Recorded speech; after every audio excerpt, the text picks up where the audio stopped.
Sabe aquele momento na vida em que uma única frase muda completamente quem você é? Eu tive o meu numa terça-feira de manhã, sentada numa cadeira de couro preta na agência do Itaú da Avenida Paulista, segurando uma pasta com documentos que representavam 40 anos da minha vida. 40 anos transformados em números, extratos e uma grande transferência bancária de 450 mil. Todas as minhas economias.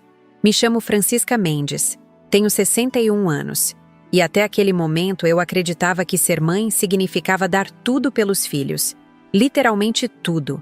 Mesmo quando eles pisoteavam nossa dignidade com a naturalidade de quem pisa numa formiga no jardim. Durante décadas, carreguei a convicção de que o amor de mãe era incondicional. Não apenas da minha parte, mas também que deveria ser protegido e valorizado pelos filhos. Que ilusão a minha! Era 10h37 da manhã quando meu celular vibrou. Uma mensagem do Ricardo, meu único filho, aquele que criei sozinha depois que meu marido José faleceu quando o menino tinha apenas 9 anos. Meu coração até acelerou ao ver o nome dele na tela. Não porque algo estivesse errado, mas porque nos últimos 2 anos, desde o casamento com Amanda, nossas conversas haviam se tornado cada vez mais raras e frias. Como quando você percebe que alguém só te procura quando precisa de alguma coisa. Mãe, sobre o jantar de aniversário da Amanda amanhã no Figueira Rubaiyat, você não está convidada. Minha esposa não quer te ver lá. Ela disse que sua presença deixa todo mundo desconfortável. É melhor você não aparecer. Li 1 vez, 2 vezes, 3 vezes. As palavras continuavam as mesmas, mas meu cérebro se recusava a processar o que estava acontecendo. Ali estava eu, na mesa do gerente Geraldo, com 450 000 sendo transferidos da minha conta para finalizar a compra do apartamento de alto padrão no condomínio Alto do Morumbi. E meu filho me mandava uma mensagem dizendo que eu não era bem-vinda no aniversário da própria nora. O contraste era tão absurdo que chegava a ser cômico. Eu gastando todas as minhas economias para realizar o sonho da casa própria deles, enquanto recebia uma mensagem me excluindo da família que eu mesma havia ajudado a formar e sustentar. A senhora está bem, dona Francisca? Geraldo perguntou, notando minha expressão. Eu não estava bem, estava devastada, mas também estava começando a entender algo que deveria ter entendido há muito tempo. Que existe uma diferença abissal entre ser mãe e ser capacho emocional. Posso fazer uma ligação rápida? Pedi, levantando-me da cadeira. Minha mão tremia ligeiramente quando disquei o número. Não de nervosismo, mas de uma indignação crescente que estava começando a ferver dentro de mim. Caminhei até a área reservada do banco e esperei ele atender. Oi, mãe! Recebeu minha mensagem? A naturalidade na voz dele me cortou como uma lâmina. Como se fosse a coisa mais normal do mundo excluir a própria mãe de um evento familiar. Como se eu fosse uma vizinha inconveniente que às vezes aparece sem avisar. Recebi sim, filho. Só queria confirmar se entendi direito. Ah, mãe, não fica assim. É que a Amanda fica nervosa com essas coisas de família. Você sabe como ela é perfeccionista e esse jantar vai ter os amigos importantes dela, pessoal do trabalho. Ela quer que seja uma noite especial. Especial. Sem a sogra constrangedora. Sem a mulher que trabalhou como professora primária durante anos, que depois montou uma loja de artesanato para que ele pudesse ter a educação que o trouxe até onde está hoje. E eu torno as coisas menos especiais? É isso? Não é isso, mãe. É que... Olha, você entende. São pessoas diferentes, com um padrão social diferente. A Amanda tem medo que você se sinta deslocada. Deslocada. Como se eu fosse um objeto fora do lugar. Como se uma mulher que construiu uma vida inteira com as próprias mãos não soubesse se comportar em público. Padrão social diferente. Repeti devagar, deixando as palavras afundarem. E qual é exatamente o meu padrão social, Ricardo? Mãe, não complica. Você sabe que a Amanda vem de uma família mais tradicional, com costumes diferentes, e você, com seu jeito mais simples? Simples. A palavra que eles usavam para me diminuir, sem soar cruéis. Entendo perfeitamente, Ricardo. Que bom. Sabia que a senhora ia compreender. A gente pode almoçar no domingo, se quiser. Só nós 3. Bem tranquilo. Tranquilo. Adequado para a mãe inconveniente. Um encontro seguro onde eu não constrangeria ninguém importante. Claro, filho. Tchau.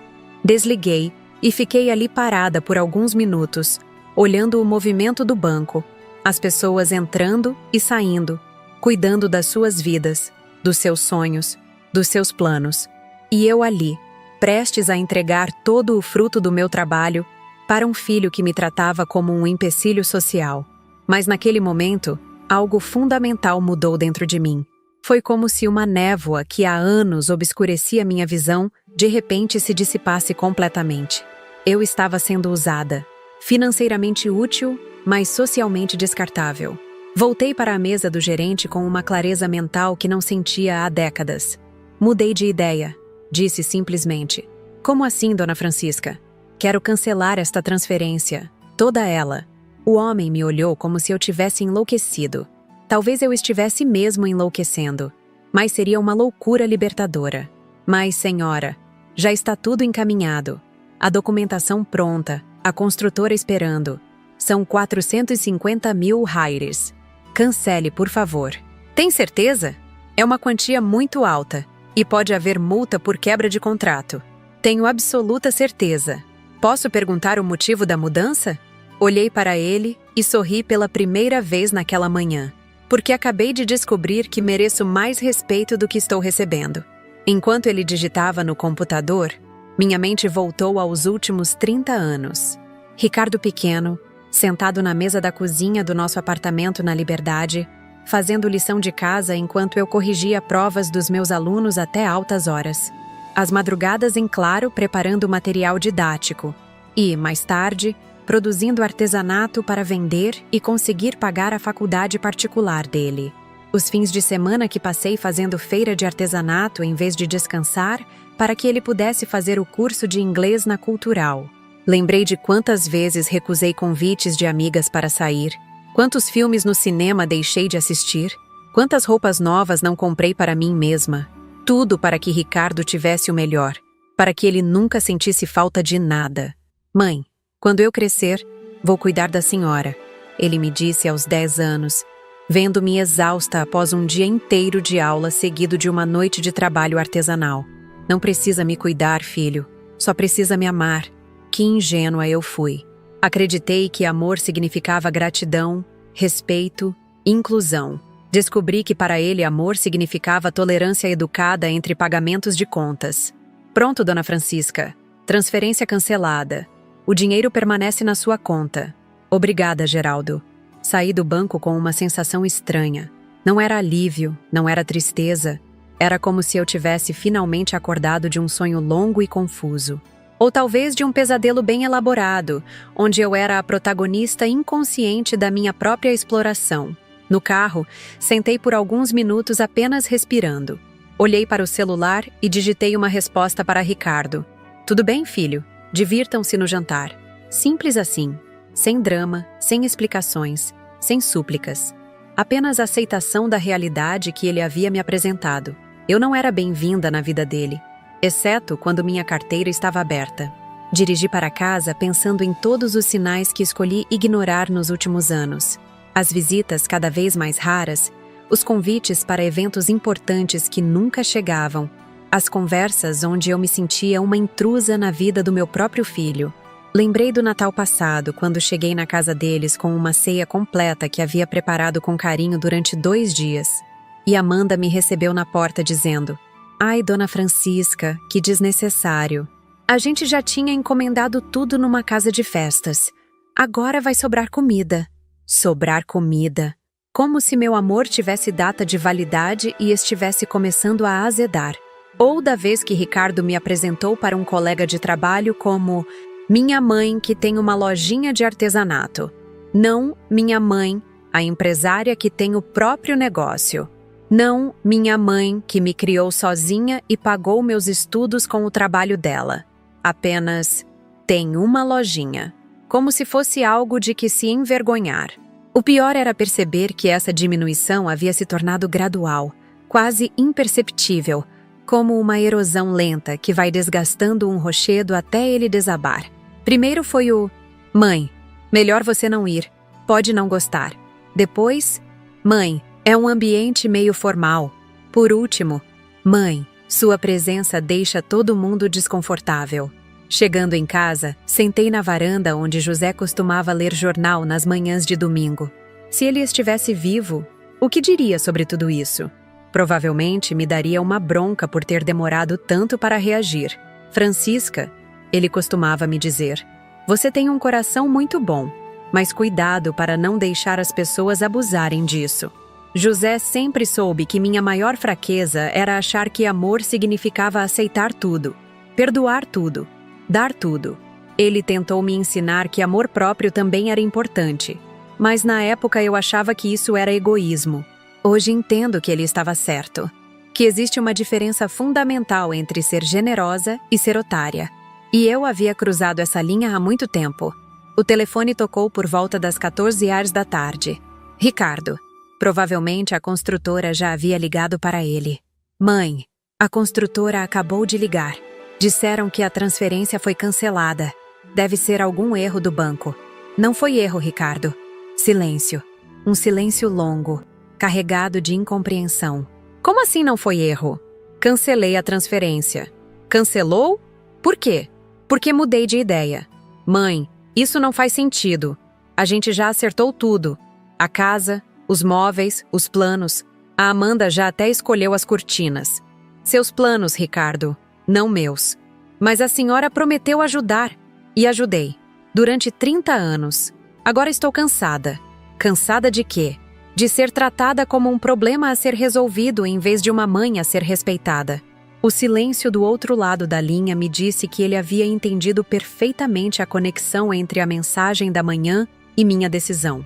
A questão do jantar não tem nada a ver com isso, mãe. São coisas separadas. Não, filho, não são. É tudo a mesma coisa. É sobre como vocês me enxergam e me tratam. A gente te trata bem. Vocês me toleram. É diferente. A senhora está sendo injusta.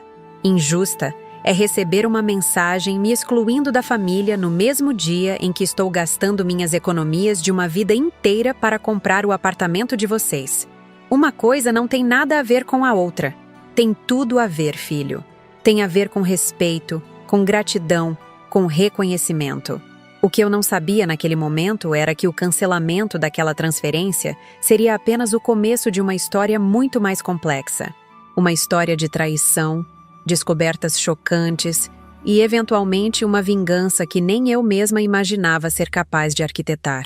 Poucas semanas depois, eu descobriria algo sobre meu filho que mudaria completamente nossa relação e me faria questionar não apenas tudo o que eu conhecia sobre ele, mas sobre mim mesma. Naquela noite, dormi profundamente pela primeira vez em meses. Não havia mais o peso de estar bancando os sonhos de quem não me respeitava, nem a pressão de ser a mãe perfeita, que dava tudo, e não recebia nem o básico em troca. Acordei no dia seguinte com uma sensação de liberdade que não experimentava há décadas, e pela primeira vez em muito tempo, comecei a fazer planos para mim mesma. A manhã seguinte, trouxe uma sequência de ligações insistentes de Ricardo. Deixei todas irem para a caixa postal. Precisava desse tempo para mim, para processar o que havia acontecido e o que isso significava para o futuro. No fim da tarde, mensagens de Amanda começaram a chegar. Primeiro educadas, depois cada vez mais desesperadas. Dona Francisca, podemos conversar? Acho que houve um mal-entendido. Mal-entendido. Como se excluir alguém da própria família pudesse ser interpretado de outra forma. Os dias se passaram. 1 semana, 2 semanas. As ligações foram diminuindo. Voltei à minha rotina na loja de artesanato Mãos de Fada, no bairro da Liberdade, onde desde a aposentadoria como professora, transformei meu hobby em profissão. Dona Ivone, minha melhor amiga e proprietária da padaria ao lado, era a única que sabia detalhes do ocorrido. Você fez o certo, Francisca. Ela me dizia, enquanto tomávamos café numa manhã de sábado. Já estava na hora de mostrar para eles que você não é banco ambulante. Foi no fim daquele mês que recebi uma ligação inesperada. Não de Ricardo ou Amanda, mas de Geraldo, o gerente do Itaú. Dona Francisca, precisamos conversar pessoalmente. É um assunto delicado que não posso tratar por telefone. Algo no tom dele me deixou apreensiva. Marquei para o dia seguinte, uma segunda-feira, às 9 da manhã. Ao chegar na agência da Avenida Paulista, fui conduzida não para a mesa habitual, mas para uma sala de reuniões privativa nos fundos. Geraldo já me aguardava, acompanhado de uma mulher de terno que se apresentou como Mariana, da auditoria interna do banco. Dona Francisca, o que vou lhe dizer é difícil, mas precisamos da sua atenção total. Meu coração acelerou. Pensei em problemas com minhas contas, talvez alguma multa pela transferência cancelada. Após o cancelamento da transferência de 450 mil reais, nosso sistema de segurança foi acionado para uma revisão padrão da sua conta. Geraldo fez uma pausa, como se procurasse as palavras certas. Essa revisão revelou um padrão incomum de pequenas retiradas mensais nos últimos 5 anos. Retiradas? Mas eu não faço saques regulares. Exatamente. A auditora Mariana deslizou uma pasta para mim. Identificamos transferências mensais de aproximadamente 2.000 reais para uma conta empresarial, todas autorizadas com sua assinatura. Abri a pasta e me deparei com dezenas de formulários de transferência bancária, todos com minha assinatura no rodapé, ou quase minha assinatura. Olhando com atenção, percebi sutis diferenças. Isso não é minha letra. Nós sabemos, confirmou Geraldo. Nossa análise grafotécnica preliminar indica que são falsificações. Bem feitas, mas falsificações. O que isso significa? Perguntei, embora já soubesse a resposta no fundo do meu coração. Significa que alguém com acesso às suas informações bancárias e conhecimento da sua assinatura tem desviado sistematicamente dinheiro da sua conta. Aproximadamente 120 mil reais nos últimos 5 anos. Tentei respirar, mas o ar parecia pesado demais. A sala girou levemente. Fechei os olhos por um instante. Para onde foi este dinheiro? Mariana deslizou outro documento. Para uma conta empresarial em nome de Peixoto Arquitetura e Design, aberta há 5 anos. Peixoto, o sobrenome de família de Amanda.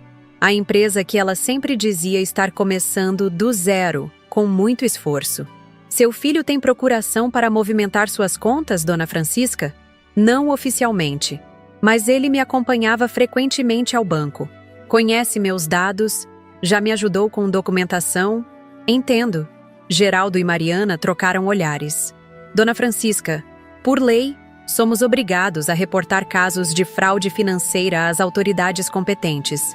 Mas, dadas as circunstâncias e a relação familiar envolvida, posso oferecer um prazo de 48 horas antes de formalizar a denúncia. Saí do banco com as pernas bambas e o coração pesado. Não era apenas o dinheiro. Embora 120 mil reais fosse uma quantia significativa para alguém como eu. Era a traição, a premeditação.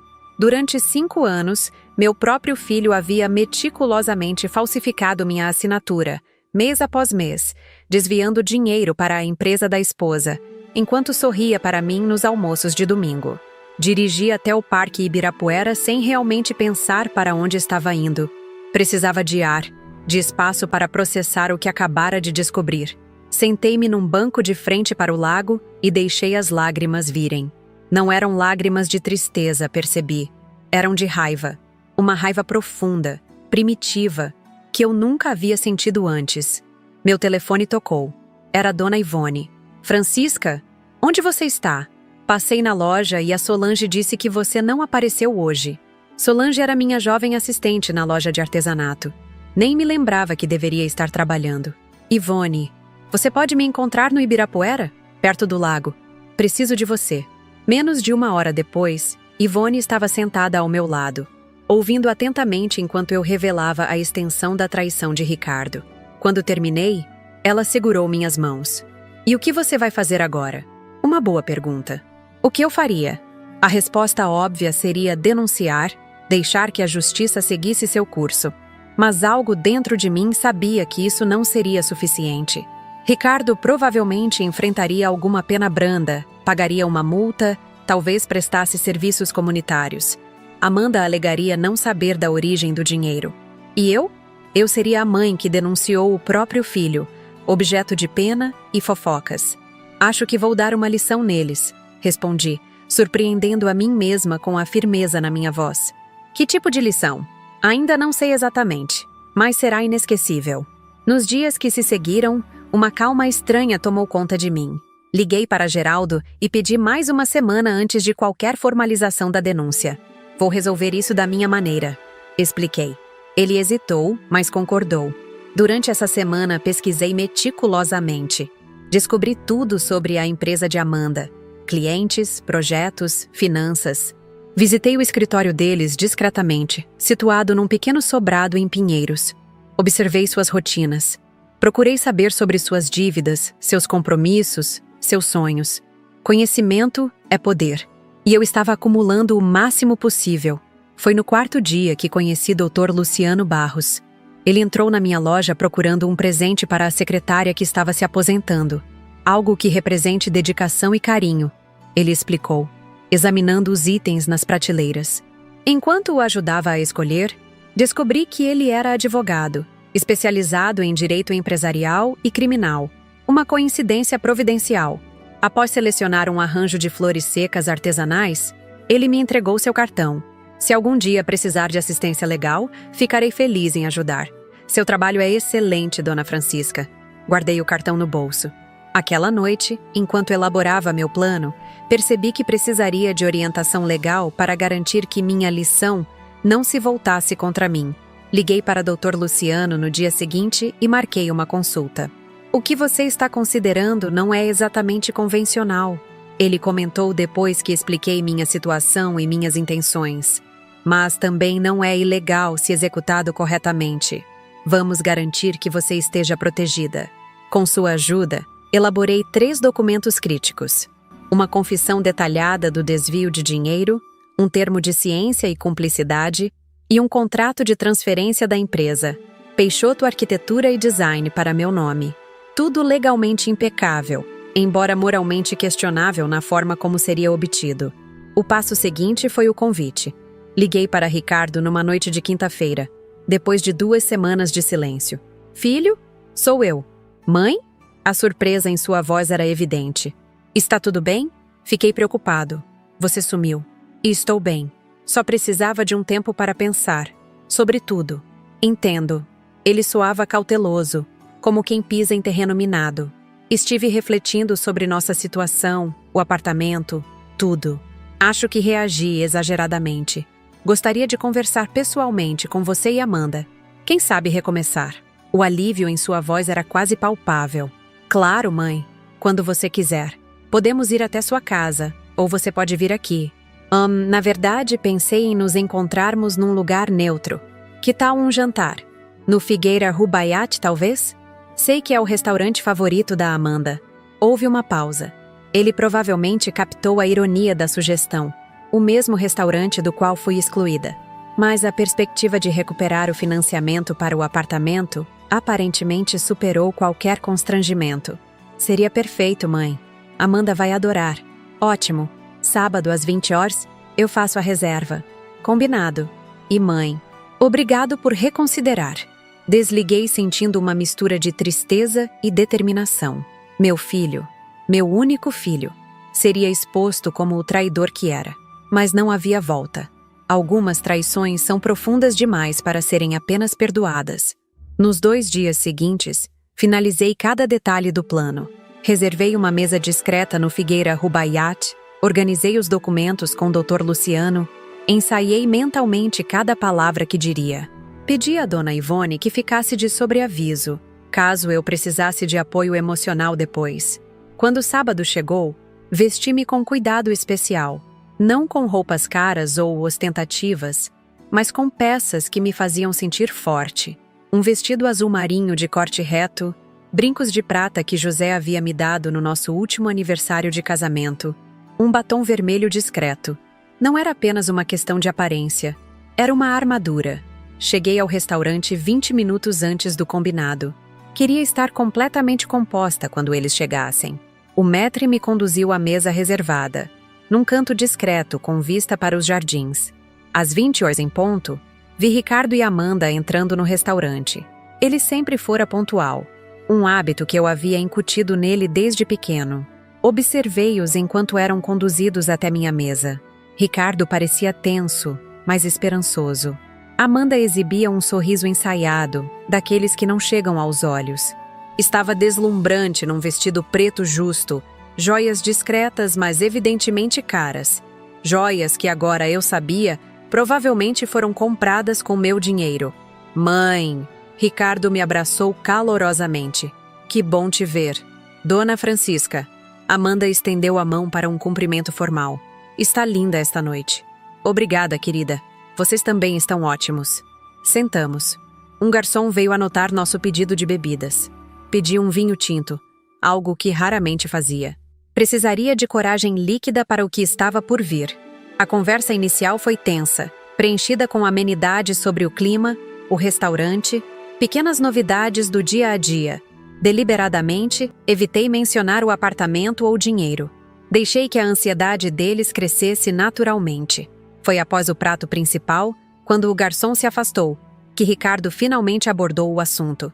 Mãe, sobre o apartamento, eu queria dizer que entendemos sua reação. A mensagem sobre o jantar da Amanda foi infeliz. O timing péssimo. Nós realmente sentimos muito. Amanda assentiu enfaticamente. Foi um erro terrível, Dona Francisca. Eu estava estressada com os preparativos, não pensei direito. Claro que a senhora sempre será bem-vinda em nossa casa, em nossas celebrações. Compreendo. Respondi calmamente, tomando um gole de vinho. Todos cometemos erros. Então, Ricardo hesitou, trocando um olhar rápido com Amanda.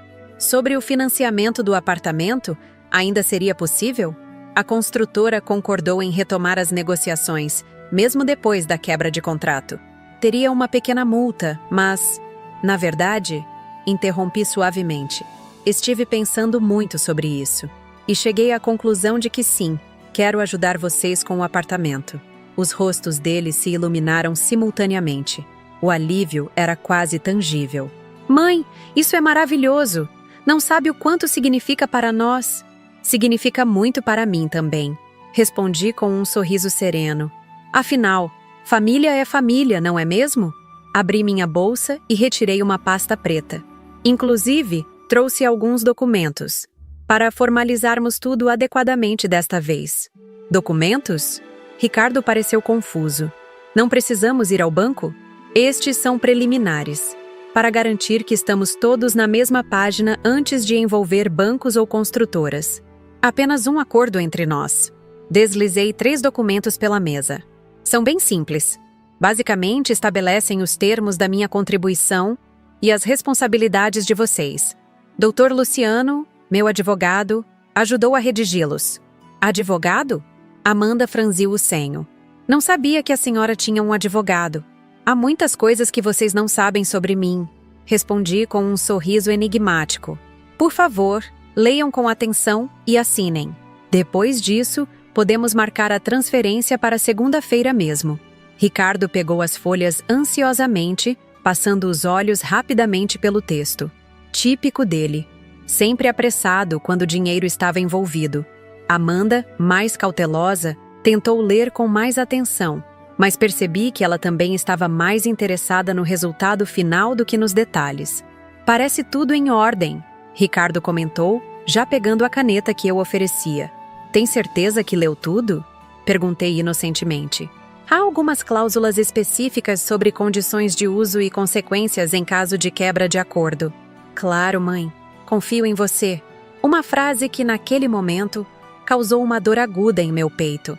Ele confiava em mim. Eu havia confiado nele. E ele havia me roubado por 5 anos. Ricardo assinou os 3 documentos e os passou para Amanda, que hesitou por um momento antes de também assinar. Recolhi os papéis e os guardei cuidadosamente na pasta. Perfeito, disse, respirando fundo. Agora podemos falar sobre o que realmente está acontecendo aqui. Como assim? Ricardo perguntou, ainda sorrindo, mas com um início de apreensão nos olhos. Retirei outra pasta da bolsa. Esta, vermelha. Vocês acabaram de assinar 3 documentos muito interessantes.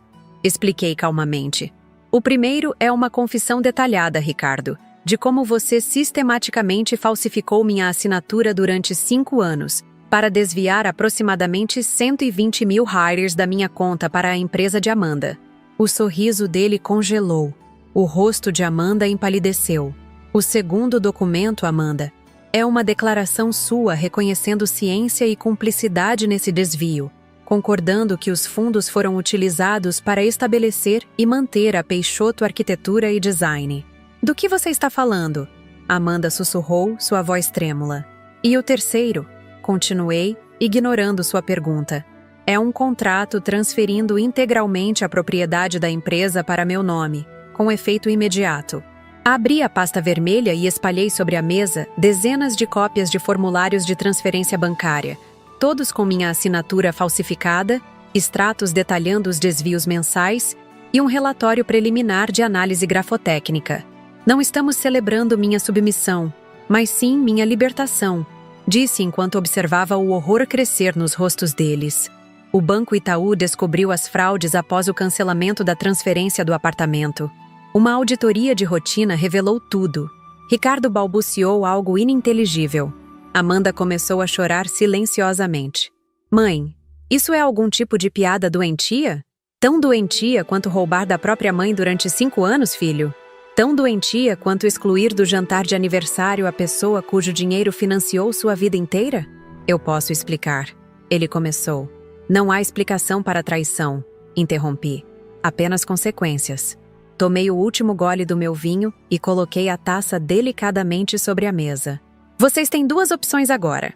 A primeira, eu entrego toda essa documentação à polícia amanhã. Vocês enfrentam um processo criminal por estelionato, falsificação de documentos e apropriação indébita. Considerando o valor e a premeditação, Ricardo provavelmente enfrentaria prisão. A segunda opção? Qual é a segunda opção? Amanda perguntou desesperadamente.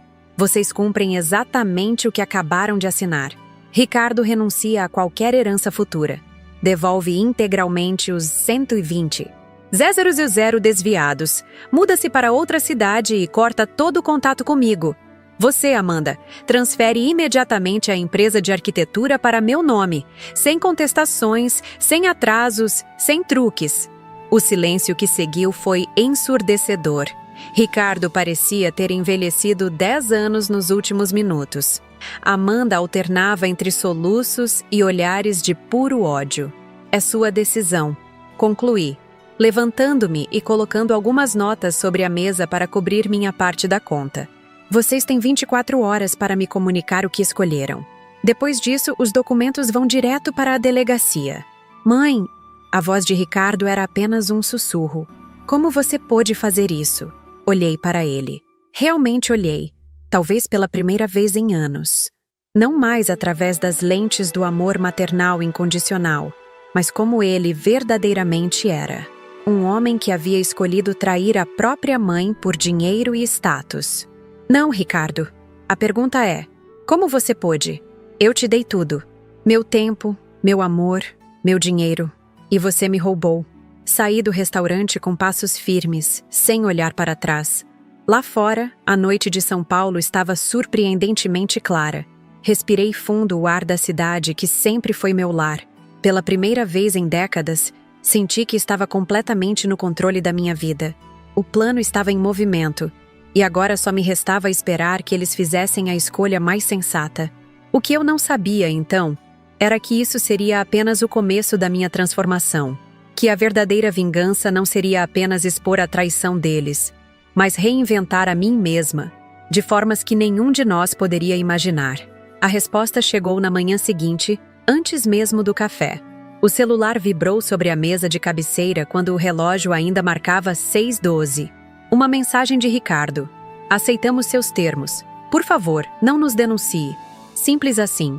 Sem argumentos, sem súplicas emocionais, sem tentativas desesperadas de justificar o injustificável. Apenas a rendição de quem sabe que foi encurralado por suas próprias ações. Deixei o celular de lado e fiquei deitada, olhando para o teto do quarto que compartilhei com José durante 16 anos. Um sentimento estranho preenchia meu peito. Não era bem satisfação, nem alívio. Talvez uma mistura de melancolia e determinação. E agora, José? Sussurrei para o vazio, como se meu falecido marido pudesse me responder. O que faço com essa vitória amarga? Àquela altura, não havia volta. O plano estava em andamento, os papéis assinados, E uma nova fase da minha vida prestes a começar. Uma fase que eu nunca imaginei viver. Na segunda-feira, encontrei-me com o Dr. Luciano em seu escritório na Avenida Brigadeiro Faria Lima. Um prédio de vidro espelhado que refletia as nuvens. Uma sala decorada com um bom gosto discreto. Ele me recebeu com um aperto de mão firme e um sorriso contido. Então eles aceitaram os termos. Ele comentou, enquanto se sentava atrás de sua mesa de madeira escura. Não estou surpreso. A alternativa seria desastrosa para ambos. O que acontece agora? Perguntei, sentindo-me estranhamente perdida apesar da vitória. Agora executamos cada cláusula metodicamente. Ele abriu uma pasta com cópias dos documentos. Primeiro, a transferência da empresa. Marquei uma reunião no cartório para amanhã às 10 horas. Amanda precisa estar presente. Ela vai estar. Respondi com certeza. O medo da exposição pública seria mais que suficiente para garantir sua cooperação. Segundo, a devolução do dinheiro. 120 mil riders é uma quantia significativa. Duvido que tenham isso disponível imediatamente. Não espero que tenham. Elaborei um plano de pagamento no contrato. 24 parcelas mensais. Excelente. E quanto à mudança para outra cidade? Dei a eles 30 dias. É tempo suficiente para se organizarem. Dr. Luciano me estudou por um momento, seus olhos experientes avaliando algo além das palavras que trocávamos. Dona Francisca, trabalho com direito há mais de 30 anos. Vi famílias se destruírem por muito menos que isso. A senhora tem certeza que deseja seguir até o fim? Ainda há tempo para reconsiderar algumas cláusulas. Pensei na pergunta por alguns instantes. Estava realmente disposta a cortar todos os laços com meu único filho? A resposta veio com uma clareza dolorosa. Quando descobri a traição financeira, Dr. Luciano, percebi que era apenas a ponta do iceberg. A verdadeira traição começou há anos, quando passei a ser vista como um banco, não como mãe, como um problema social, não como família. Algumas feridas são profundas demais para cicatrizar. Ele assentiu sem tentar argumentar. Entendo. Bem, vamos garantir que seus interesses sejam integralmente protegidos. Nos dias que se seguiram, cada etapa do plano foi executada com precisão quase cirúrgica. A transferência da empresa foi concluída num cartório no centro da cidade. Amanda compareceu vestida de preto, como se estivesse em um funeral. Talvez estivesse. O funeral dos seus sonhos de status social. Não trocamos mais que as palavras estritamente necessárias. Seus olhos evitavam os meus enquanto assinava os documentos que transferiam a Peixoto Arquitetura e Design para meu nome. A primeira parcela da devolução foi depositada pontualmente. Ricardo configurou uma transferência automática mensal, evitando assim qualquer contato futuro. No início da terceira semana, recebi um e-mail formal informando o novo endereço deles em Ribeirão Preto, a mais de 300 quilômetros de São Paulo. Ele também havia conseguido uma posição numa construtora menor, com salário significativamente inferior ao que recebia antes. Deveria me sentir vitoriosa, vingada.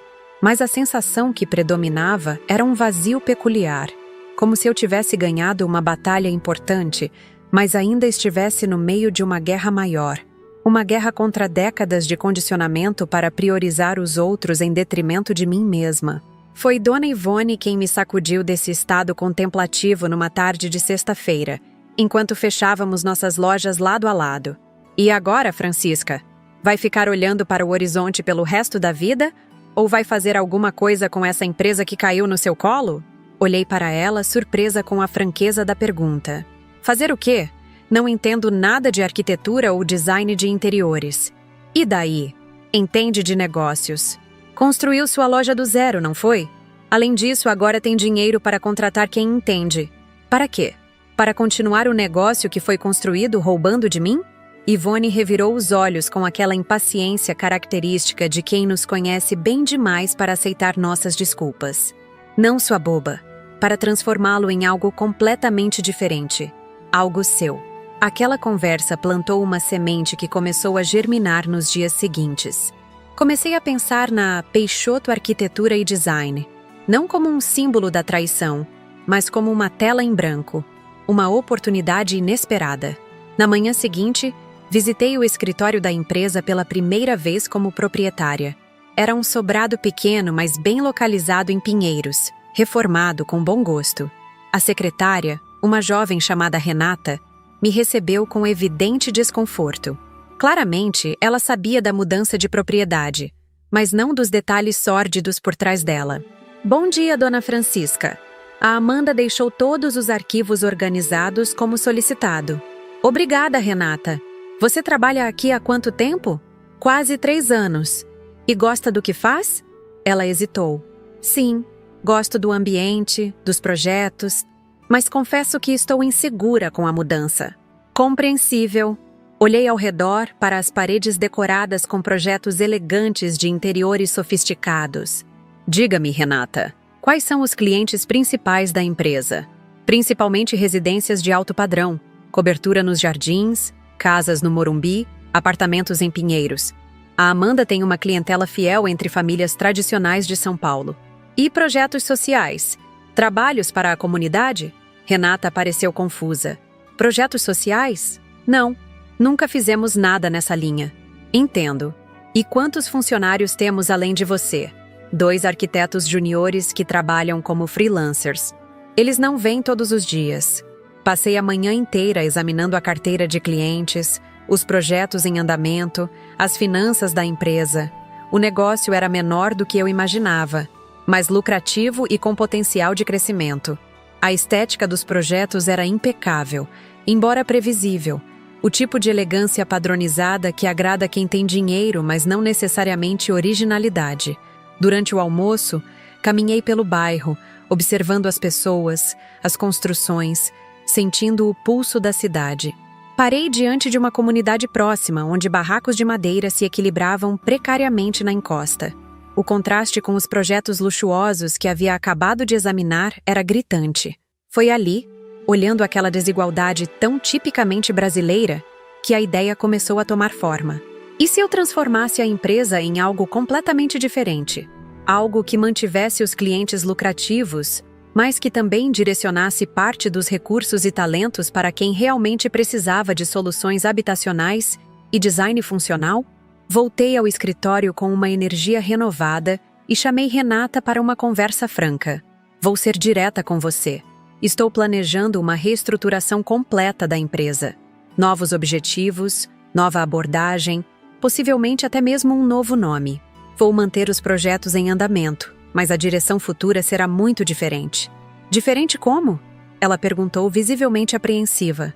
Uma empresa que equilibra projetos comerciais lucrativos com iniciativas de impacto social, design acessível para comunidades carentes, consultoria para projetos habitacionais populares, educação em arquitetura para jovens de baixa renda. Renata me encarou por um longo momento, como se estivesse avaliando minha sanidade. Então, surpreendentemente, um pequeno sorriso apareceu em seu rosto. Sabe, dona Francisca, eu me formei em arquitetura sonhando com algo assim. Entrei nesse mercado de interiores de luxo porque era o que estava disponível, mas sempre quis que meu trabalho fizesse alguma diferença real. Era exatamente o que eu precisava ouvir. Então, você ficaria? Mesmo com todas as mudanças? Ficaria. E acho que conheço outros arquitetos que se interessariam por essa visão. Nas semanas seguintes, mergulhei de cabeça na transformação da empresa. Contratei mais 2 arquitetos recomendados por Renata, jovens talentosos com experiência em projetos sociais. Busquei orientação de Dr. Luciano sobre os aspectos legais da reestruturação. Estudei modelos de negócios que combinavam lucro e impacto social. O nome Peixoto precisava ir embora. Carregava memórias amargas e não representava a nova direção. Após muitas considerações, decidi por Novos Espaços, Arquitetura e Transformação Social. O logo, criado por um jovem designer da periferia, combinava elementos modernos com motivos que remetiam à cultura popular brasileira. Dona Ivone, surpreendentemente, se revelou uma parceira valiosa nessa jornada. Sua experiência como empreendedora por décadas no mesmo bairro trouxe insights práticos que nenhum consultor poderia oferecer. Você precisa de um evento de lançamento, ela insistiu numa tarde, enquanto discutíamos os próximos passos na cozinha da minha casa. Algo que mostre claramente que não é mais a empresa da Amanda, que agora tem outra proposta. Um evento? Não sei se estou pronta para isso. Claro que está. E mais, precisamos fazer isso grande. Convidar imprensa, influenciadores do setor, representantes de comunidades.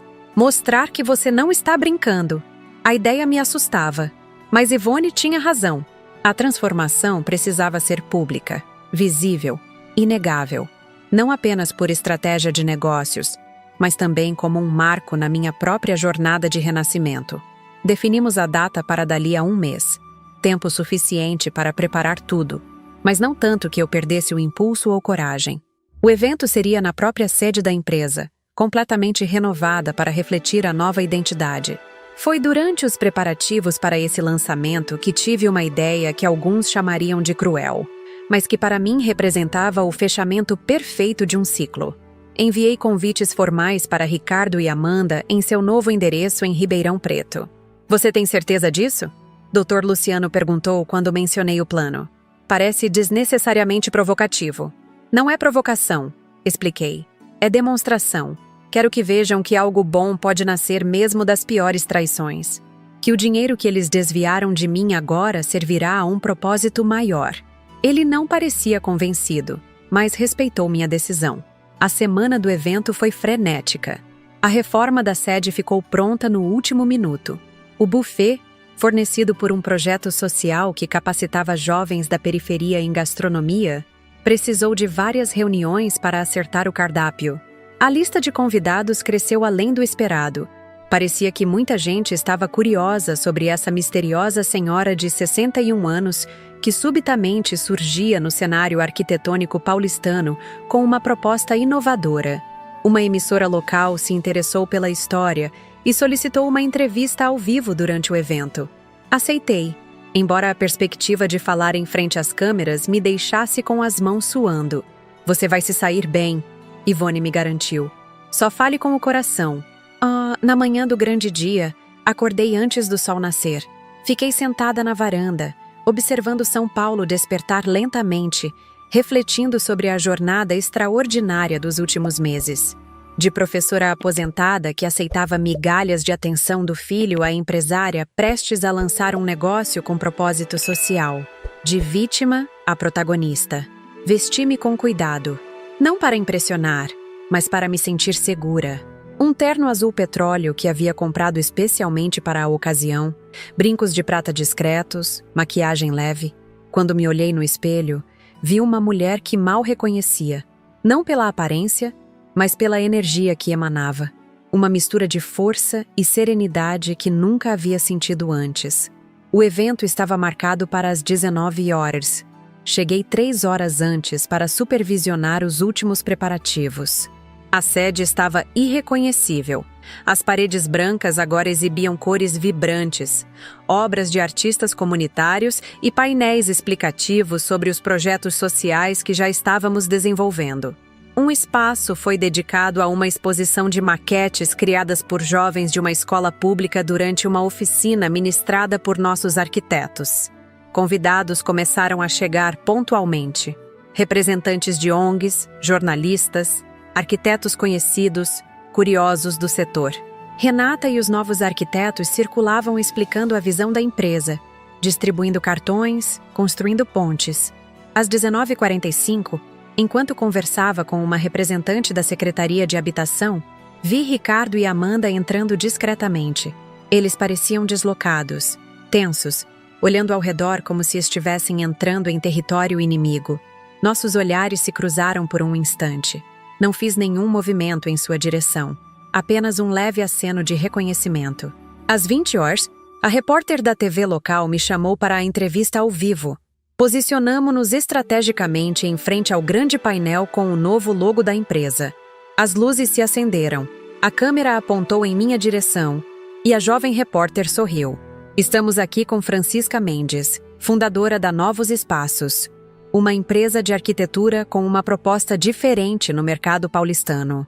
Dona Francisca, conte para nossos telespectadores como surgiu a ideia desse negócio que combina projetos comerciais com iniciativas sociais.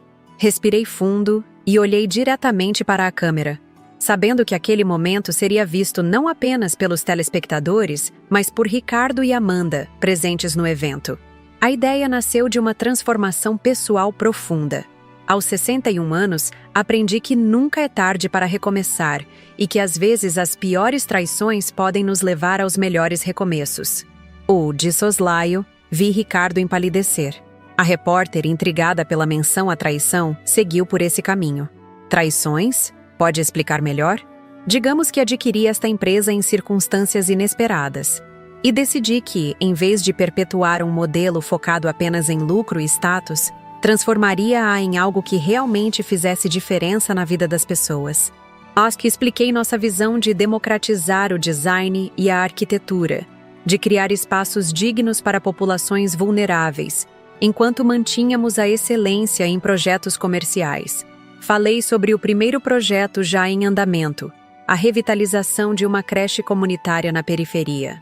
E todo o lucro da empresa será destinado a uma fundação que estamos criando, concluí. A Fundação Recomeços, dedicada a mães que, como eu, precisaram reconstruir suas vidas após situações difíceis. Quando a entrevista terminou, procurei Ricardo e Amanda com os olhos. Eles estavam se dirigindo discretamente para a saída. Nossos olhares se cruzaram novamente. Desta vez, vi algo diferente nos olhos do meu filho. Não era mais apenas medo ou vergonha. Era a compreensão dolorosa de que eu havia não apenas sobrevivido à traição dele, mas transformado-a em algo maior que nós dois. Enquanto os observava partir, Dona Ivone aproximou-se e segurou meu braço. A vingança não é apenas um prato que se come frio, sussurrei para ela. É um banquete que se serve à comunidade inteira. Aquela noite marcou não apenas o lançamento de uma nova empresa, mas o nascimento definitivo de uma nova Francisca. Uma mulher que finalmente entendia que o amor próprio não era egoísmo, mas a base necessária para qualquer outro tipo de amor. Uma mulher que havia transformado a dor em propósito e a traição em legado. Os 6 meses que se seguiram ao lançamento da Novos Espaços foram como um redemoinho de transformações, tanto para a empresa quanto para mim. O que começou como um ato de vingança metamorfoseou-se em algo muito maior, com uma vida própria que nem eu mesma havia antecipado. A reportagem da TV local gerou uma atenção inesperada. Na semana seguinte, recebi convites para outras entrevistas, jornais, portais de notícias, até um podcast sobre empreendedorismo feminino na terceira idade. Minha história, ou pelo menos a versão editada dela que eu compartilhava publicamente, parecia tocar algo profundo nas pessoas. A ideia de uma mulher de 61 anos reinventando-se após uma traição não especificada era como um bálsamo para muitos corações feridos. A senhora se tornou um símbolo de resistência e renovação, comentou uma jornalista durante uma entrevista para uma revista feminina. Resistência? Nunca havia pensado em mim mesma nesses termos. Sempre fui a pessoa que cedia, que compreendia, que colocava os outros primeiro. Agora, de repente, era vista como uma espécie de guerreira. A Novos Espaços cresceu organicamente, atraindo tanto clientes comerciais quanto parcerias para projetos sociais. Renata se revelou uma administradora talentosa, assumindo a coordenação diária enquanto eu me tornava o rosto público, a visionária por trás do conceito. Nossa primeira grande conquista foi a revitalização completa de uma creche na Zona Leste, transformando um espaço precário em um ambiente colorido, seguro e pedagogicamente estimulante. No dia da inauguração, quando vi as crianças correndo pelos novos espaços, seus rostos iluminados de alegria, algo se quebrou dentro de mim. Lágrimas que eu nem sabia estar segurando escorreram livremente pelo meu rosto. Uma das educadoras se aproximou e segurou minhas mãos. Dona Francisca, a senhora não imagina o que isso significa para nós. Essas crianças nunca tiveram um lugar que realmente fosse pensado para elas, para suas necessidades. A senhora mudou a vida deles. Mudei a vida deles.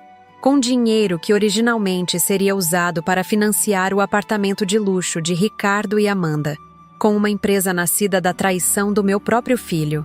A ironia não me escapava. O universo tinha um senso de humor peculiar. Enquanto a empresa florescia, Comecei a trabalhar na criação da Fundação Recomeços.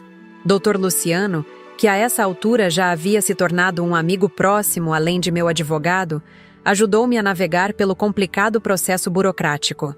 Precisamos definir claramente o escopo de atuação, ele explicou durante uma de nossas reuniões. Quais mulheres exatamente a Fundação pretende ajudar? De que forma? Com quais recursos? Eram perguntas importantes que me forçavam a refletir sobre o que realmente queria alcançar. Após muitas conversas, inclusive com assistentes sociais e psicólogas, chegamos a uma definição. A Fundação Recomeços se dedicaria a mulheres acima de 50 anos que precisavam reconstruir suas vidas após rupturas significativas, divórcios tardios, viuvez, abandono familiar, traições financeiras. Existe muito apoio para mulheres jovens recomeçando, expliquei a Dr. Luciano, mas quase nada para mulheres da minha idade, que enfrentam não apenas o trauma emocional, mas também o preconceito etário, as dificuldades financeiras, a sensação de que já é tarde demais para reconstruir algo. A ideia era oferecer não apenas apoio financeiro, mas uma rede completa. Assistência jurídica, apoio psicológico, capacitação profissional, mentoria para pequenos negócios e, em alguns casos, até mesmo moradia temporária. O projeto era ambicioso e exigiria uma sede própria. Foi numa tarde de quarta-feira, enquanto discutíamos possíveis localizações para a fundação, que tive o que Dona Ivone mais tarde chamaria de ideia diabolicamente brilhante. E se, propus a doutor Luciano, usássemos o dinheiro das parcelas que Ricardo está pagando para comprar exatamente o mesmo apartamento no condomínio alto do Morumbi que eles queriam? Não para morar, mas para ser a sede da fundação? Dr. Luciano me encarou por alguns segundos antes de soltar uma risada contida. Dona Francisca, a senhora tem um senso de poética justiça que é realmente admirável. Naquela mesma semana, entrei em contato com a construtora. Por um golpe de sorte, ou talvez o destino trabalhando suas engrenagens invisíveis, o apartamento ainda estava disponível. Iniciei as negociações imediatamente, desta vez com meu próprio dinheiro, legítimo e duramente conquistado. O processo de aquisição levou 3 meses. 3 meses durante os quais continuei recebendo pontualmente as parcelas da devolução do dinheiro desviado por Ricardo. Havia uma simetria quase perfeita nisso. O dinheiro que ele me roubou ao longo dos anos agora financiava indiretamente a compra do apartamento que ele tanto desejara, mas para um propósito completamente diferente do que ele imaginara. A escritura foi assinada numa manhã ensolarada de abril. Saí do cartório com uma sensação de realização que ia muito além da mera satisfação vingativa. Aquele apartamento não representava mais apenas a traição de Ricardo, mas o começo de algo genuinamente transformador.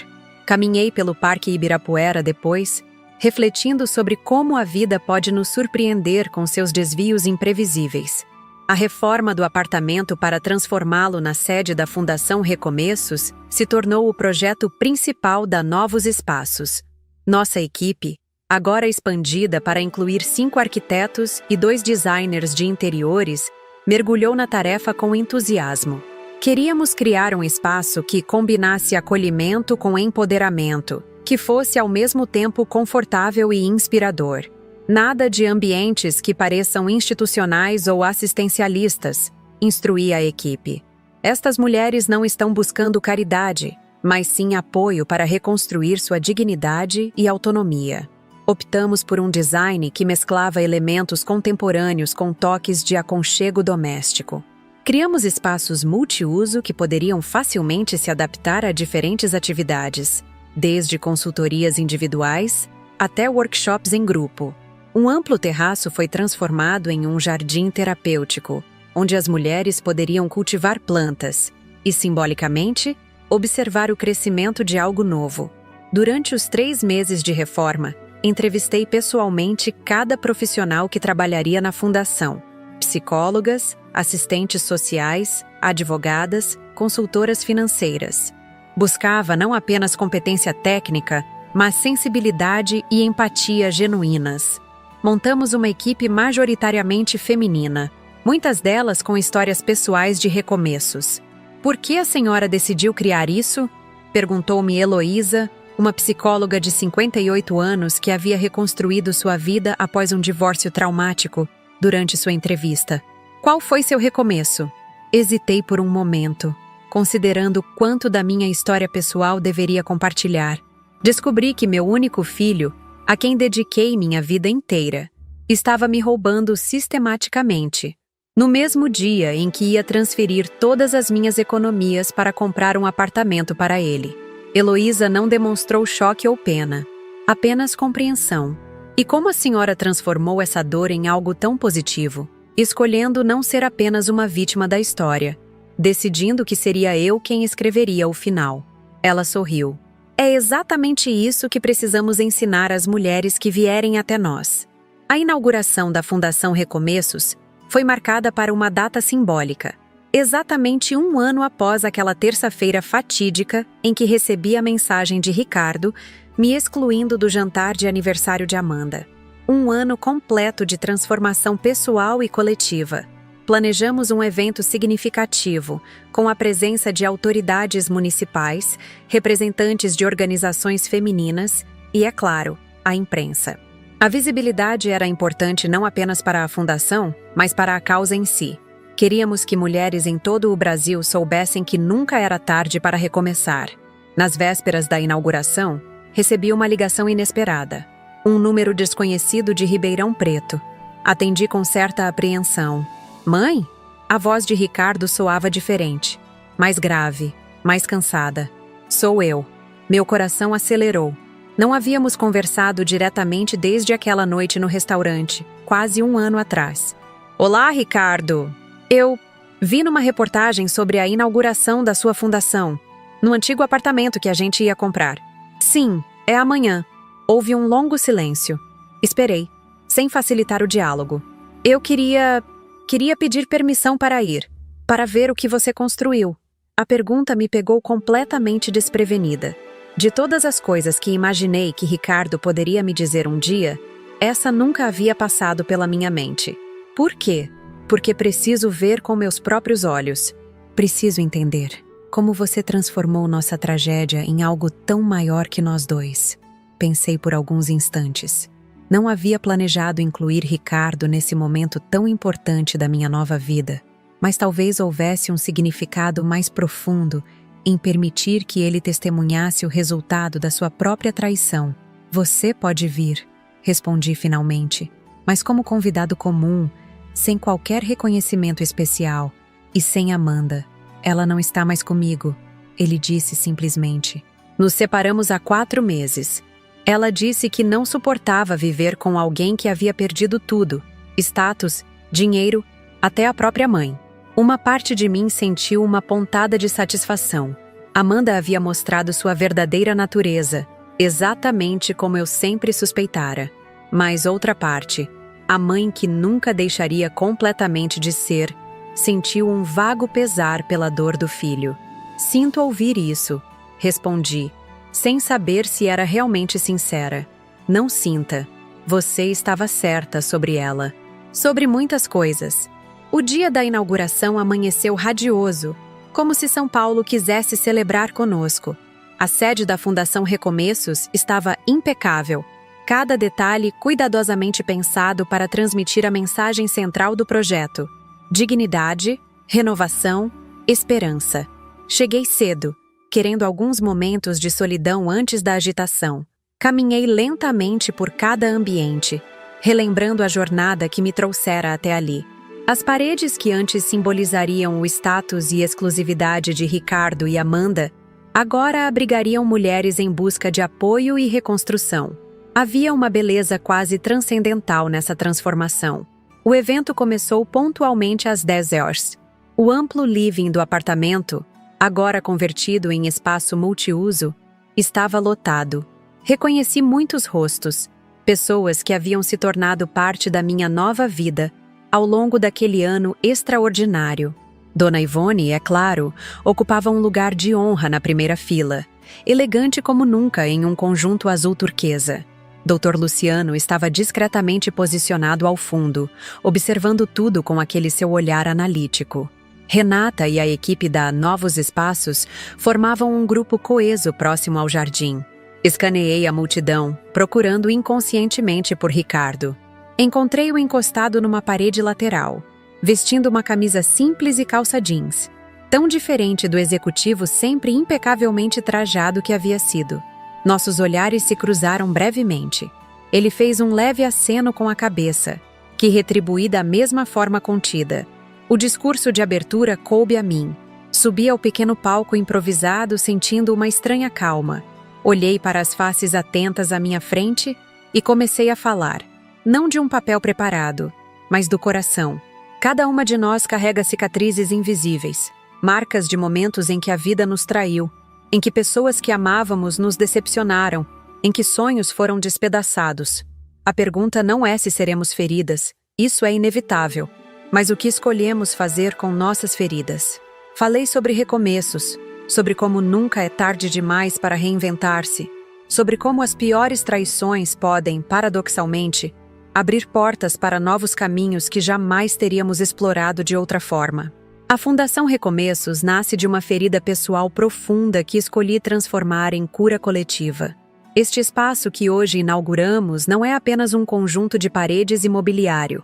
É um símbolo vivo de que podemos escolher não ser apenas vítimas das nossas histórias, mas autoras do nosso próprio renascimento. Durante o discurso, meus olhos ocasionalmente encontravam os de Ricardo. Vi algo neles que não consegui decifrar completamente. Uma mistura de vergonha, arrependimento e talvez uma centelha de admiração relutante. Após a cerimônia oficial, enquanto os convidados circulavam pelo espaço, Ricardo se aproximou timidamente. De perto, notei mudanças sutis, alguns fios grisalhos que não estavam lá antes, linhas de expressão mais pronunciadas ao redor dos olhos, um certo peso nos ombros que falava de lições difíceis aprendidas. É impressionante o que você criou, mãe. Obrigada. Você transformou algo terrível em algo extraordinário. Assenti, sem saber exatamente o que dizer. Ficamos em silêncio por alguns instantes, um abismo de traição e mágoa ainda entre nós, mas talvez com uma frágil ponte começando a se formar. Eu sei que não mereço seu perdão. Ele continuou, olhando para o chão. Nem estou pedindo isso. Só queria que soubesse que entendo agora. Entendo o que fiz, o quanto te machuquei e como isso foi imperdoável. Entender já é um começo, Ricardo. Um começo para quê? Havia uma nota de esperança em sua voz que me pegou desprevenida. Não sei, respondi honestamente. Talvez apenas um começo para você mesmo, para ser uma pessoa melhor do que foi. Ele assentiu lentamente. Posso te fazer uma pergunta? Pode. Você planejou tudo isso desde o início? Quando cancelou a transferência do apartamento? Já sabia que transformaria a situação nisso tudo?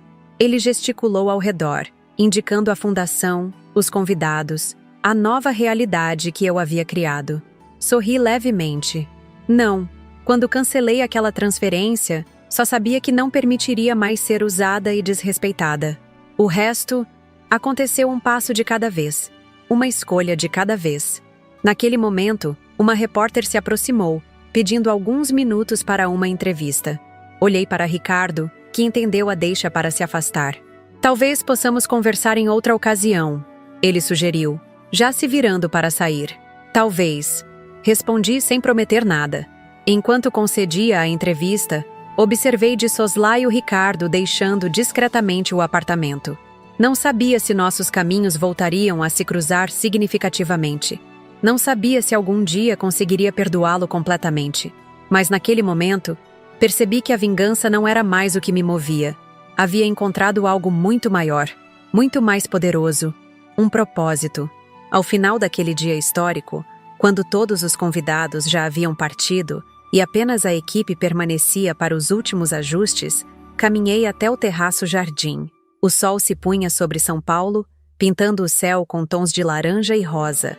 Dona Ivone veio até mim, apoiando-se no parapeito ao meu lado. Sabe, Francisca, quando você me contou sobre a traição do Ricardo ano passado, pensei que você nunca se recuperaria completamente, que aquela ferida seria grande demais. Eu também pensei isso. Mas olhe para você agora, mais forte, mais plena, mais viva do que jamais foi. Sorri para minha amiga, a única que esteve ao meu lado em cada etapa dessa jornada extraordinária. Descobri algo importante, Ivone. A melhor vingança não é fazer os outros sofrerem pelo que nos fizeram. É usar a dor que eles nos causaram como combustível para nos tornarmos alguém que eles jamais imaginaram que poderíamos ser. A Fundação Recomeços completou seu primeiro ano de funcionamento numa terça-feira de outono. Celebramos com um pequeno evento interno, apenas para a equipe, e as primeiras 32 mulheres que haviam passado por nossos programas. Sem imprensa, sem autoridades, apenas nós. As sobreviventes, as renascidas, as que escolheram escrever novos capítulos mesmo quando o mundo insistia que o livro já estava encerrado. Teresa, uma viúva de 67 anos que descobriu após a morte do marido que ele havia deixado apenas dívidas escondidas por décadas, levantou-se para compartilhar sua história. Quando cheguei aqui, estava pensando em acabar com tudo. Ela confessou, a voz firme apesar do peso das palavras. Achava que era tarde demais para recomeçar. Que mulher da minha idade consegue emprego? Quem ia querer alugar um apartamento para uma idosa endividada? Como enfrentaria o julgamento dos filhos? Dos vizinhos? Da sociedade? Ela fez uma pausa, olhando diretamente para mim antes de continuar. Mas Dona Francisca me mostrou com seu exemplo que as maiores traições podem se tornar nossos maiores presentes, se tivermos a coragem de transformá-las. Hoje tenho meu próprio negócio de doces artesanais, meu nome limpo e, o mais importante, minha dignidade de volta. Enquanto as outras mulheres aplaudiam, senti aquela emoção familiar crescendo no peito. Uma mistura de orgulho, gratidão e espanto por como a vida pode nos surpreender com seus caminhos inesperados. Se alguém me dissesse 2 anos antes que a mensagem cruel de Ricardo me excluindo do jantar de aniversário de Amanda seria o catalisador para tudo isso, eu teria rido de incredulidade. Naquela noite, após a celebração, fiquei sozinha na sede da fundação, percorrendo cada ambiente com uma sensação de reverência. As salas que outrora seriam ocupadas pelos móveis caros e objetos de status de Ricardo e Amanda, agora abrigavam espaços de cura e transformação. A sala de terapia em grupo com suas poltronas dispostas em círculo. O ateliê criativo onde as mulheres redescobriam talentos esquecidos ou desenvolviam novas habilidades. O escritório jurídico onde nossas advogadas voluntárias ofereciam orientação legal gratuita. A cozinha comunitária que se tornara um laboratório de pequenos empreendimentos gastronômicos. Sentei-me no jardim do terraço, entre as plantas que cresciam vigorosas sob os cuidados coletivos. No horizonte, as luzes de São Paulo cintilavam como estrelas terrenas. Pensei em como minha vida havia se expandido nos últimos 2 anos. Novas amizades, novos propósitos, novos desafios. Aos 63 anos, eu vivia uma existência mais rica e significativa do que jamais imaginara possível. Meu telefone vibrou. Uma mensagem de Dr. Luciano. Reunião com a Secretaria Municipal confirmada para amanhã. Eles parecem muito interessados na parceria. Sorri para a tela.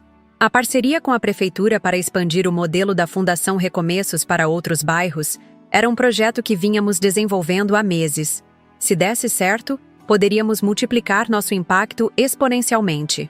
Dr. Luciano, ou simplesmente Luciano, como agora o chamava em nossos momentos mais privados. Nossa relação havia evoluído gradualmente de profissional para pessoal, com uma naturalidade que me surpreendeu.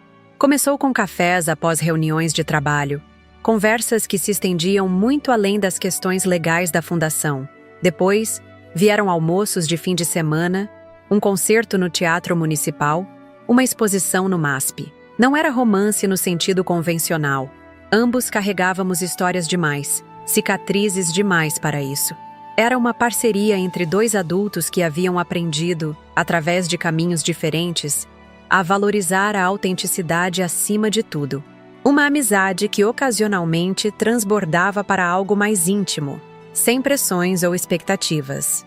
Você não precisa definir o que temos, ele me disse certa vez, quando tentei, desajeitadamente, estabelecer parâmetros para nossa relação.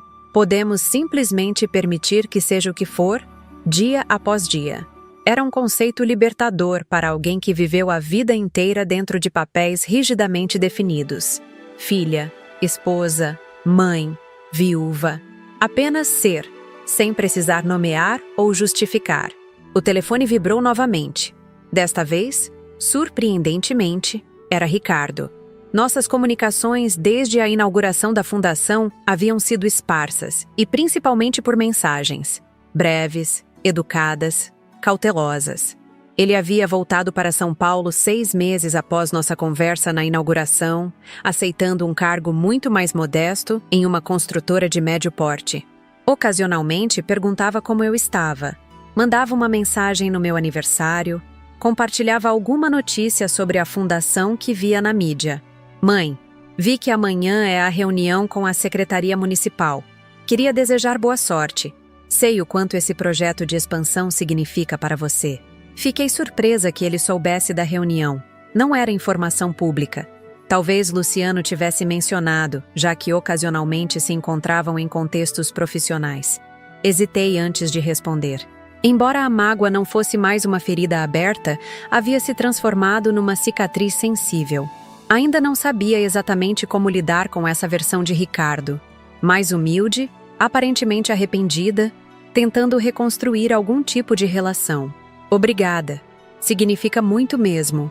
Enviei a mensagem e, após um momento de reflexão, acrescentei outra. Se der certo, vamos precisar de um arquiteto para os novos espaços. Alguém que entenda a filosofia da fundação. Sua resposta veio quase imediatamente.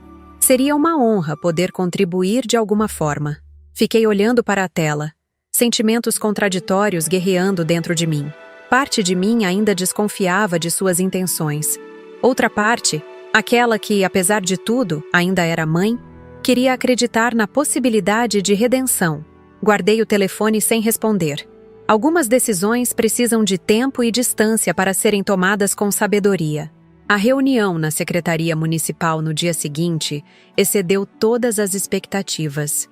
Não apenas aprovaram o projeto de expansão para 3 novos núcleos da Fundação Recomeços em bairros periféricos, como propuseram a criação de um programa municipal inspirado em nossa metodologia. A abordagem de vocês é inovadora, explicou o secretário, um homem de meia-idade com olhos vivos e gestos entusiasmados. A maioria dos projetos sociais para mulheres foca exclusivamente em vítimas de violência doméstica ou jovens mães. Vocês identificaram um grupo invisibilizado, mulheres maduras enfrentando recomeços tardios. E os resultados são impressionantes. Saí do prédio da prefeitura caminhando sobre nuvens. Luciano, que me acompanhara como consultor jurídico, sugeriu um almoço para comemorar. Você merece, Francisca. Isso é enorme. Escolhemos um restaurante italiano discreto no centro da cidade. Enquanto celebrávamos com taças de prosecco, percebi como minha vida havia se transformado completamente. 2 anos antes, eu era uma mulher invisibilizada, tolerada por obrigação, valorizada apenas pelo dinheiro que poderia oferecer. Agora estava sentada diante de um homem que me via, realmente me via, celebrando uma conquista que impactaria centenas de vidas. No que está pensando? Luciano perguntou, notando minha momentânea introspecção, em como a vida pode mudar completamente a partir de um único momento. De uma única decisão. Ele assentiu, compreendendo imediatamente a referência àquela manhã no banco. Sabe o que mais me impressiona em você, Francisca? Não é apenas ter transformado uma traição em algo positivo. É como você fez isso sem permitir que o ressentimento consumisse sua essência. Refleti sobre suas palavras. Era verdade que a raiva inicial, aquela que me impulsionou a cancelar a transferência e posteriormente a planejar a lição para Ricardo e Amanda, havia se transmutado em algo diferente. Não em perdão, ainda não havia chegado lá, mas em uma espécie de aceitação produtiva. Acho que percebi em algum momento que continuar alimentando o ressentimento seria permitir que eles continuassem me controlando, mesmo à distância, expliquei. Seria dar a eles um poder que não mereciam mais ter. Após o almoço, caminhamos pelo Centro Histórico de São Paulo, conversando sobre os próximos passos para a expansão da fundação. Precisaríamos de mais profissionais, mais voluntários, mais recursos. E como havia mencionado a Ricardo na noite anterior, um arquiteto que compreendesse a filosofia do projeto. Você está considerando dar essa oportunidade a Ricardo? Luciano perguntou diretamente quando mencionei a necessidade. Estou considerando considerar. Respondi com um meio sorriso. Ainda não decidi. Ele tem tentado se redimir pelo que tenho observado. Vive modestamente, trabalha com seriedade, devolve religiosamente as parcelas combinadas. Você acha que devo confiar nele novamente? Luciano parou de caminhar, virando-se para me encarar diretamente. Não cabe a mim dizer isso, Francisca. É uma decisão profundamente pessoal. O que posso dizer é que, às vezes, dar a alguém a chance de reparar o mal que causou pode ser tão transformador para essa pessoa quanto foi para você transformar sua dor em propósito. Suas palavras me acompanharam pelo resto do dia e pela noite seguinte. Fiquei acordada até tarde, sentada na varanda do meu apartamento na Liberdade, o mesmo onde criei Ricardo, onde vivi com José, onde passei noites em claro corrigindo provas e posteriormente criando artesanato para sustentar meu filho. Na manhã seguinte, tomei minha decisão.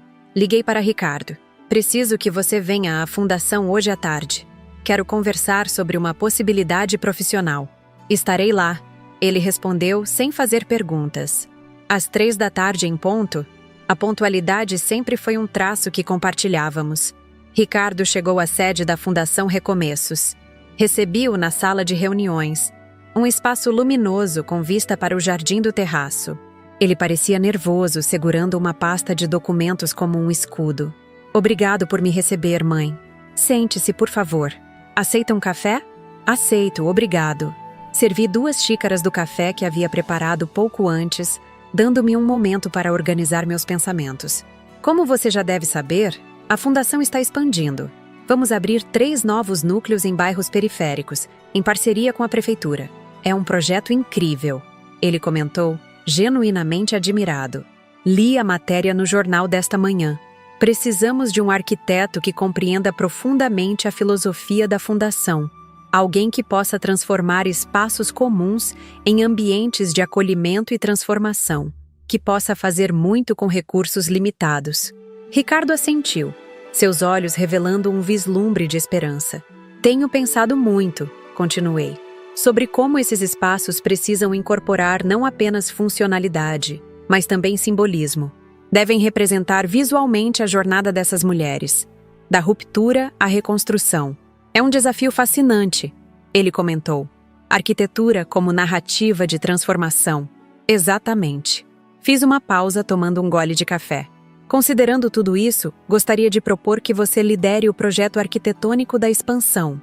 Seu rosto registrou surpresa, seguida de emoção mal contida. Mãe, eu não sei o que dizer. É uma oportunidade que não mereço. Não se trata de merecer, Ricardo. Se fosse por merecimento, provavelmente você estaria certo. Trata-se de adequação. Você possui as habilidades técnicas necessárias. E mais importante, você entende, em um nível que poucos arquitetos entenderiam, o que significa perder tudo e ter que reconstruir a partir dos escombros. Ele baixou os olhos, assentindo lentamente. Há condições, obviamente, continuei. Você trabalhará como autônomo, contratado especificamente para este projeto. Responderá diretamente a Renata, não a mim. Seu nome não será destacado em materiais promocionais. O foco deve permanecer nas mulheres atendidas, não em quem projetou os espaços. Compreendo perfeitamente. Aceito todas as condições. E Ricardo, esperei até que ele erguesse os olhos para me encarar.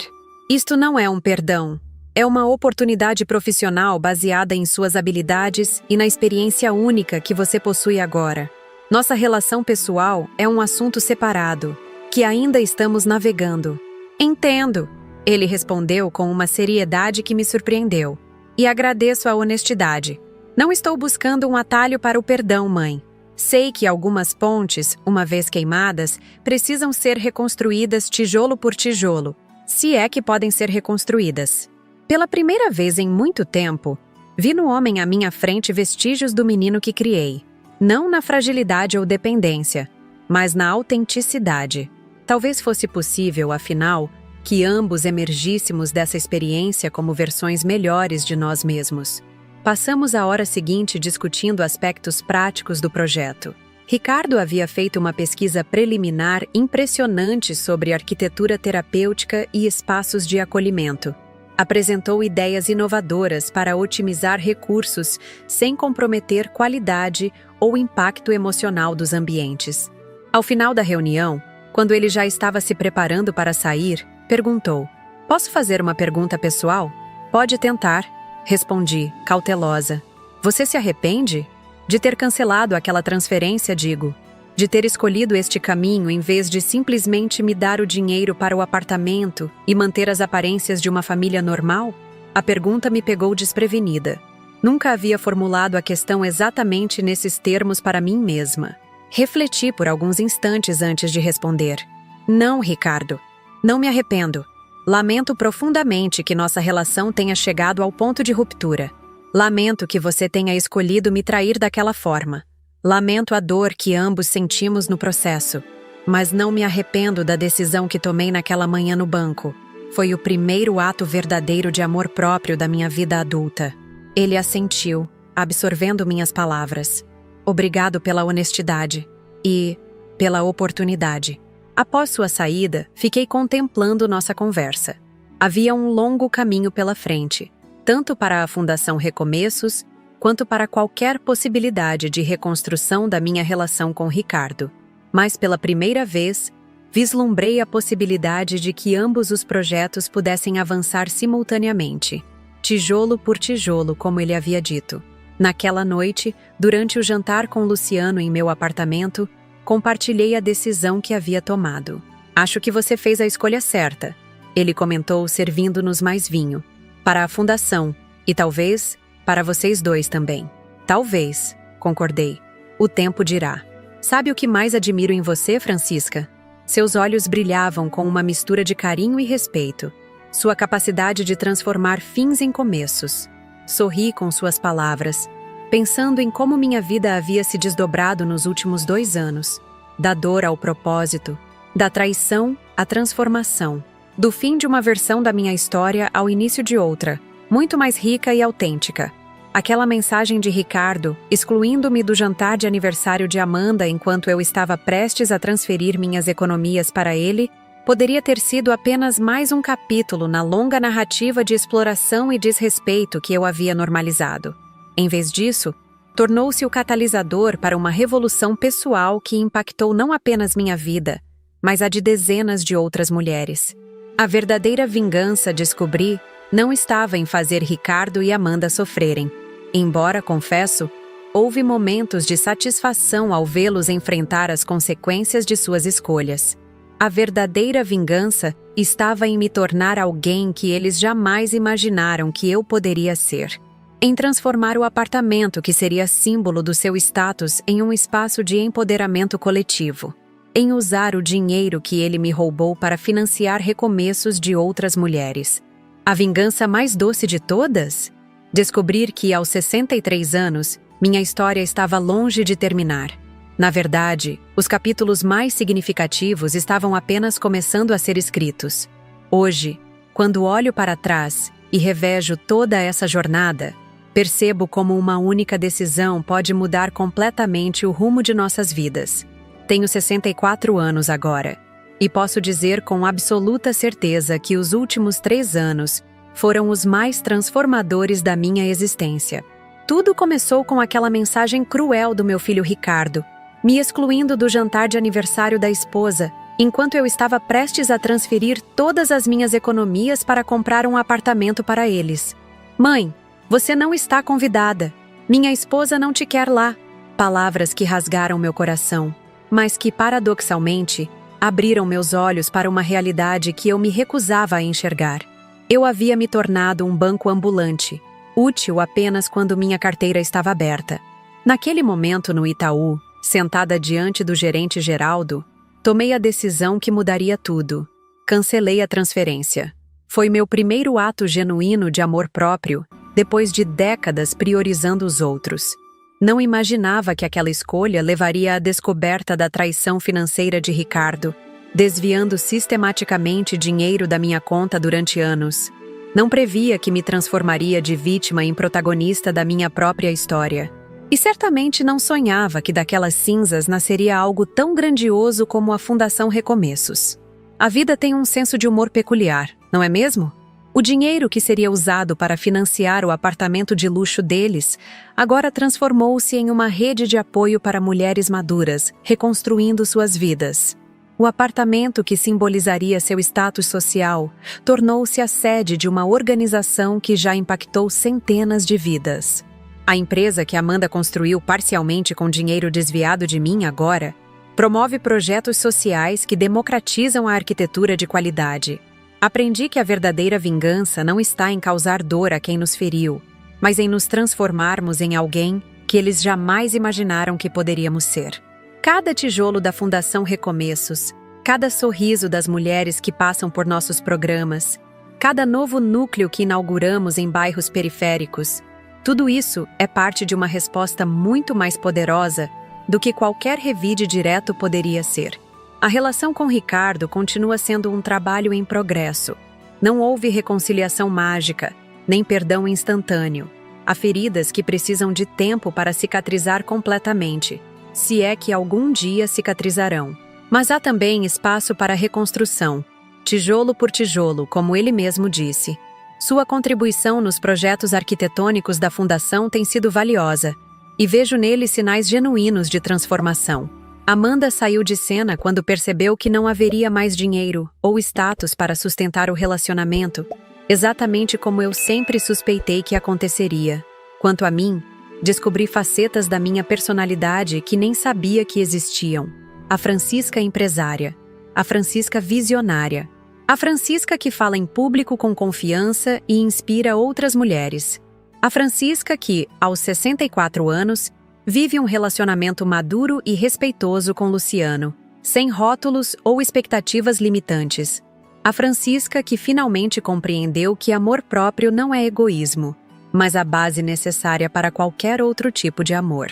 Se você está assistindo este vídeo e se identifica com qualquer parte da minha história, se já se sentiu usada, desrespeitada, relegada a segundo plano por pessoas que deviam valorizá-la, quero que saiba de uma coisa: nunca, jamais, é tarde demais para recomeçar.